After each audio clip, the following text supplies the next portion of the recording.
dude, why the fuck are we blowing up rockets when we could be blowing up babies in Yemen? Donald Trump is arrested for being the best president that America has ever seen. This seems like a miscarriage of justice.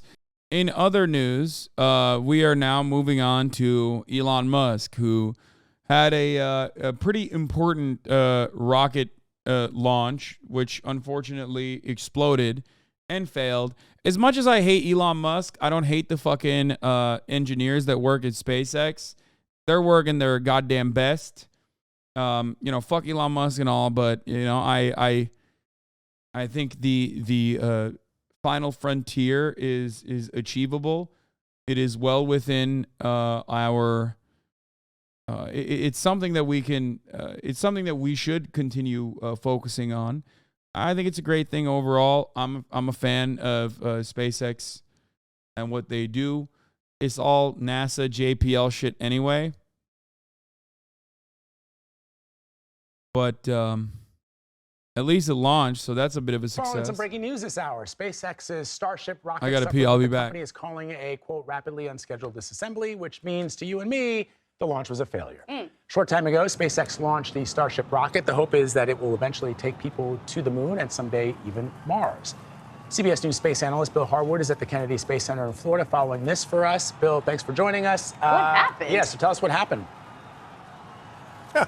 Well, we're not sure yet what happened, but in the lead up to this launch, on SpaceX's webpage, they put a countdown up, and they said when it got to 0, excitement guaranteed. And it certainly was that. The rocket did take off, which was a major accomplishment. It cleared the tower. It appeared that a few of the 33 first-stage engines were not firing. Not clear if that's a malfunction or intentional. And then just before 2 minutes into flight, the exhaust plume out of the base of the rocket sort of went asymmetrical. You could tell it was no longer as symmetric as it had been. And a few seconds after that, it started a slow tumble and then exploded. We think the automatic self-destruct system activated. But we called it a failure at the top of the show. It's really maybe a successful failure is one way to put it. I mean, it's the first flight of a rocket this big, biggest rocket ever built. And the fact that they got it up at all was fairly impressive. They'll learn from this and they'll try again. I guess that is how this sort of stuff works, right? But Elon Musk just tweeted, "Congrats, SpaceX team, on an exciting test launch of the Starship." How Learned long a ago lot. did he tweet that? 1 minute ago. Oh. Yeah, controversial opinion, but this is normal, and it's not bad, and it's gonna keep happening until it no longer happens. That's kind of how this works. You know what I mean? Fuck Elon Musk, but yeah.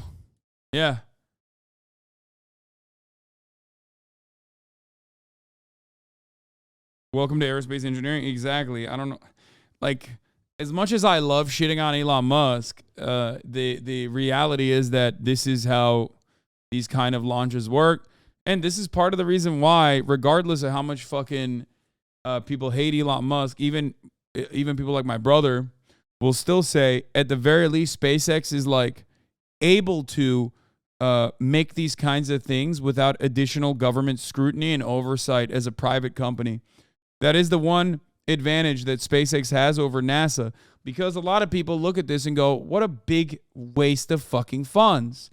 Oh my God, another fucking spaceship blew up. And while SpaceX literally currently works with government funding, because it's done under the veneer of a private corporation, people don't have that same level of scrutiny towards it. So SpaceX can get away with a lot of launch, with a lot of failures like this.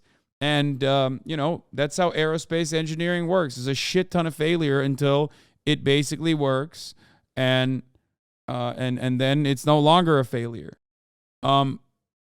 L-Take. What is this? Environmentalists and Native American tribe rebuke SpaceX ahead of historic.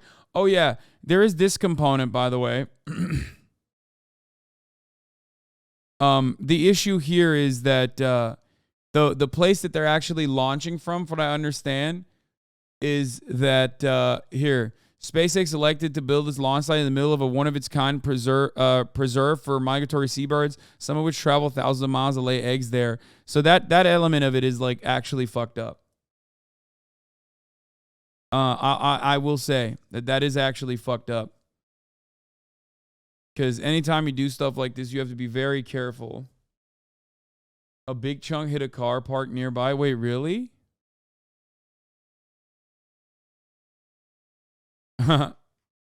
What the fuck? Is that real? Lib take, to be honest? What do you mean? What's a lib take? They're deliberately under promising. So SpaceX doesn't take government money? No, of course they do. Of course they take government money. The thing is, they don't have the same scrutiny that NASA does because it's not directly funded by the government. Bro, back in the day, when all space travel was conducted in-house by NASA, the types of shit that congresspersons would get away with was absolutely insane. I wish for a world in which government funding and NASA could, keep doing what it's been doing. But unfortunately, people consider that to be, something that you can play political football with. Oh, why the fuck are we spending so much money on space travel when we got people that are dying on the streets, people that are starving, that kind of stuff? Reasonable arguments like that can be launched towards this kind of thing and was. And then there's also unreasonable arguments from the right. Bro, guys, I'll tell you something. There is a literal fucking congressperson who was in charge of NASA funding, who was a right-wing freak that actually literally flew in a spaceship, okay? Specifically because he was like, I personally think he wanted to do it. He was a pilot, okay? And I think he wanted to do it personally. And he used he used his power that he had in Congress to literally go and engage in space travel. Okay? No, it wasn't Mark Kelly, weirdos. Mark Kelly is an astronaut. So is his twin brother. I'm talking about a guy who was in Congress who had the power of the purse over NASA funding and literally was like, if you want me to, is it Bill Nelson? They call it, and he threw up so fucking violently. Was it? No, it wasn't Bill Nelson. No. No, it's not Bill Nelson. No. I'm talking about, no, this is a totally different person. He vomited so violently when he hit he hit G-forces when he hit yeah, I think it's Jake Garn, maybe. Yeah, hold on. I'm going to give you the full story. 1 second. Yeah. Okay, here. Edwin Jacob Jake Garn, born October 12, 1932, is an American politician and member of the Republican Party who served as a U.S. Senator representing Utah from 1974 to 1993. Garn became the first sitting member of Congress to fly in space when he flew aboard the Space Shuttle Discovery as a payload specialist during NASA mission STS-51D. So here's the real story behind it.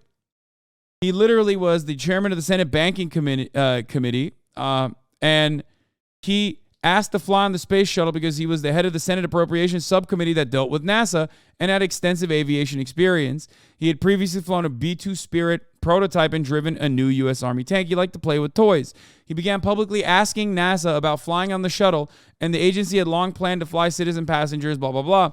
But the real reason why they let him do it is because he wanted to do a fact-finding trip. I do really think that it's a necessity that congressmen check things out that they vote for and makes that certain funds are being spent adequately. Like, what the fuck are you going to do? It might be necessary to have a senator kick the tire. No, you just personally wanted to fly and engage in space travel, which is fine. It's super sick. And this fucking asshole, ironically, cost NASA more money to be the payload specialist on board. But there's a funny end to this. It was launched and returned to land at the Kennedy Space Center, Florida. Its primary objective was to deploy 2 communication satellites and to perform electrophoresis and echocardiograph operations in space. Garn's role on the mission was a congressional observer and as a subject for the medical experiments on space motion sickness. At the conclusion of the mission, Garn had traveled over 2.5 million miles. Okay? logging over 167 hours in space. The space sickness Garn experienced during the journey was so severe that a scale for space sickness was jokingly based on him, where 1 Garn is the highest possible level of sickness. He threw up so much. He threw up so much because he was not experienced enough to fly that they made a fool of him. Why am I telling you about this wonderful story? Is it simply to flex my knowledge on weird aerospace engineering facts? No. Well, yes and no. The reason why I'm telling you this is because congressional scrutiny was, and the political football that they played with funding NASA dramatically halted, in many instances, NASA's operations. It stood in front of science and scientific achievements in this field. Okay?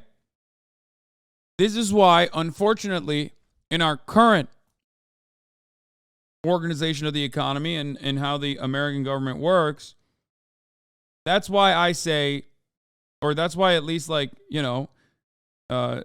engineers will look to someone like Elon Musk and see the benefits of SpaceX's existence. Okay? Because it is a private company, it does not have to withstand the same level of scrutiny, especially when they have instances where they have failure to launch or anything like that. Oh, by the way, this is a pretty fun fact. Upon his return, he co-wrote the 1989 novel Night Launch. The book centers around terrorists taking control of the Space Shuttle Discovery during the NASA USSR Space Shuttle flight. Forgot about that part. Now, of course, funding a private corporation like SpaceX can still be turned into political football, but it's less likely than NASA being directly funded, even if the funds are the same, if not more. I was talking to my astronomer friend, and he hates Elon, but because of what you said, he doesn't mind SpaceX because it's an improvement over the incredibly slow government machine. Yeah, no, exactly.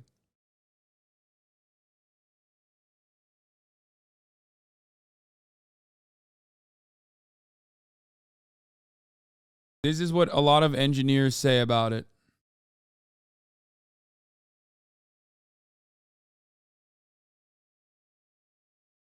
As much as I hate Elon Musk, SpaceX undoubtedly helped the mission I worked on get launched on time rather than the other government contracts that were going at a glacial pace.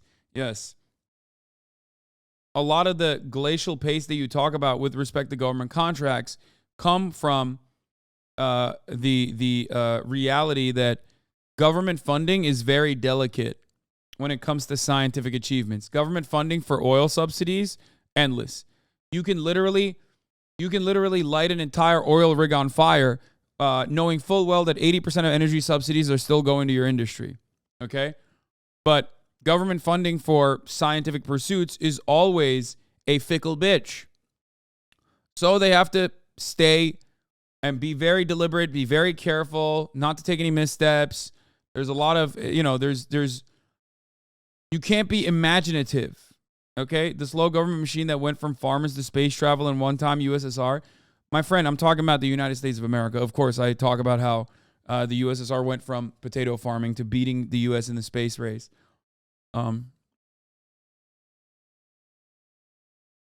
don't forget the unpriced externalities from the oil industry. So much subsidy. Yeah.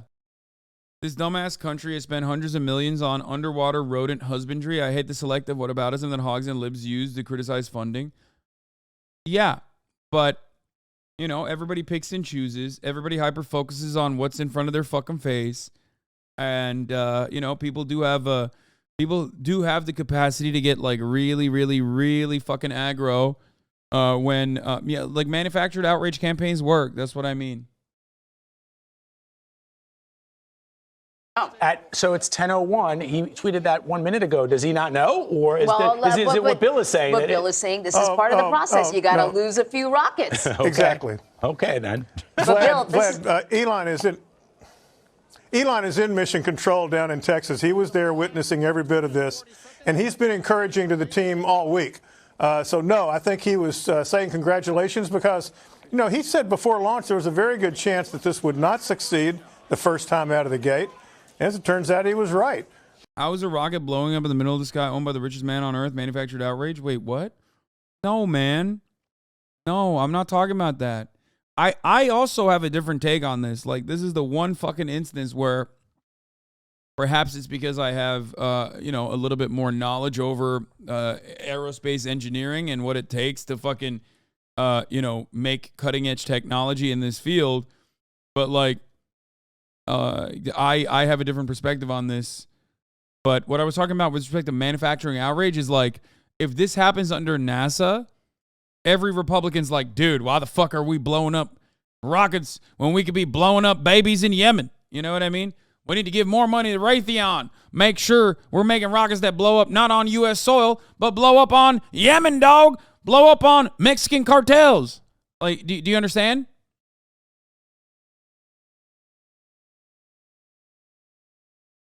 To be fair, the space industry is financially hand-in-hand with the defense industry. Absolutely correct. Their funding is often linked because the government contracts with Boeing, Raytheon, etc. Absolutely correct. I think it's fair to criticize if you tie it in with the larger military-industrial complex. Absolutely correct, which, of course, dumbass chuds don't do. Yes, notice how the only part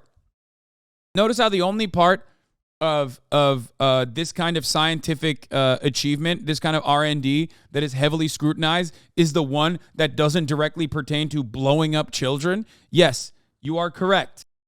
Starlink has shown that Elon doesn't actually care about astronomy, just to show space travel. It messes up a lot of ground-based observation. Yeah. So I think he was telling the team, great job for the effort. And they'll get a lot of telemetry out of this. And like I said, they'll try again. Yeah, my comment about whether he knows was tongue-in-cheek. I know. I mean, it's just sort of like, I think for people who are watching it, when you say, it's hard for people to reconcile. WVU Couchburner said it best and succinct. Since SpaceX is perceived as a private endeavor, they are able to spend the requisite funds to actually advance the field without getting cucked by pocket watching like the shuttle program was in the wake of the Columbia explosion. Yes. That's it. That's the point.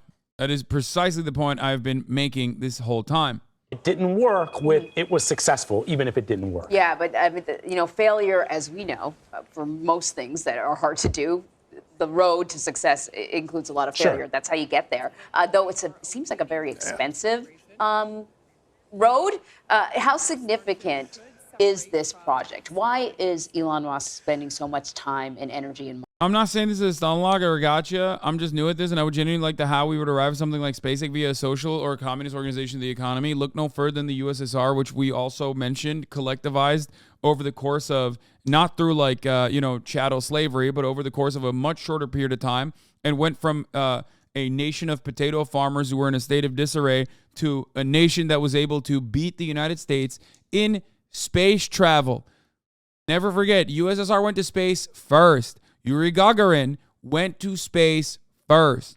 We have literally the counter to that, NASA, here in the United States of America.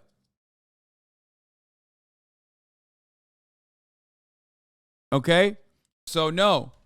If anything, the only reason, many people will say this as well, the only reason why the United States focused so much on the space race was because of our endless battle against the USSR. Because in order to make life-changing, wide-sweeping, over-encompassing technological improvements, you need to think beyond the short-term financial gains that capitalism locks you into. Okay?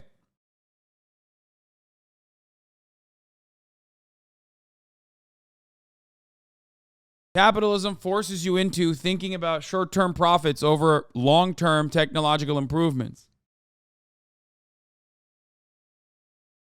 And also, for the record, The norm is that space travel is government funded, not the other way around. But in the United States of America, we are so hyper capitalist that we do not, and we don't see anything other than our fucking noses, that we literally personally think that, fucking think that, you know, it's the opposite that's the truth.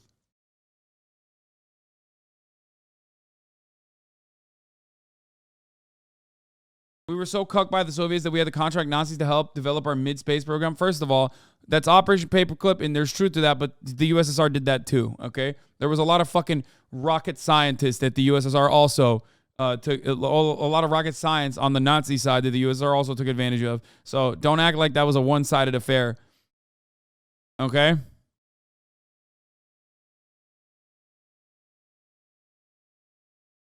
If the program was public, it would be extremely underfunded, so I don't understand this argument. Brother, something being crippled by underfunding does not mean the principle behind it cannot exist.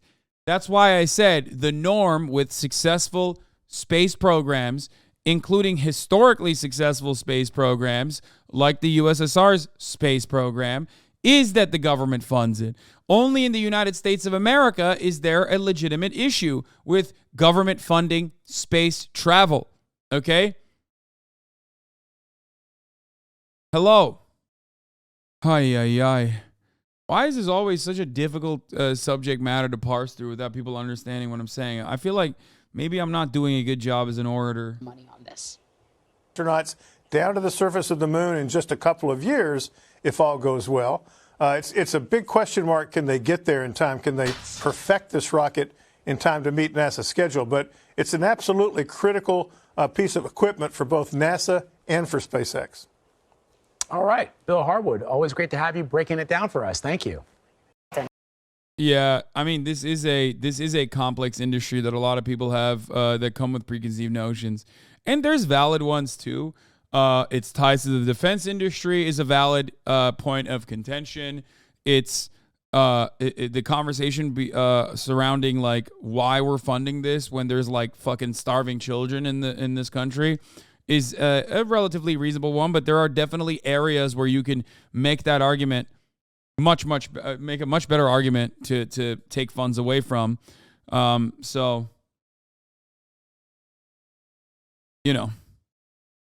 I think that a lot of the space travel technology that accompanies the technological achievements are secondary components, though. Like the military aspect or the military usage of NASA technology is not the immediate protocol. If it was the immediate reason, like if there was a war budget component to space travel, trust me, it would be significantly better funded and NASA would be in-house. It would not be outsourced to SpaceX in order to make these like wide sweeping technological achievements. The R&D would be subsidized and also handled in-house. That's the point.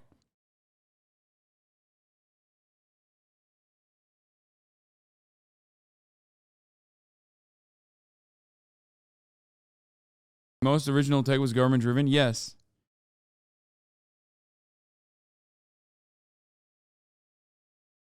Apparently cordless drills were made by NASA and we all enjoy those battery powered tools? Yes.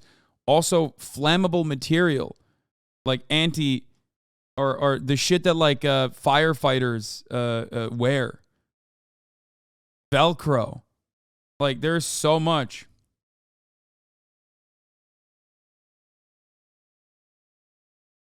Or non-flammable material. Well, flammable and non-flammable is the same, isn't it? Flame retardant. Sorry. Flame R-worded material. Yeah. No, flame retardant material.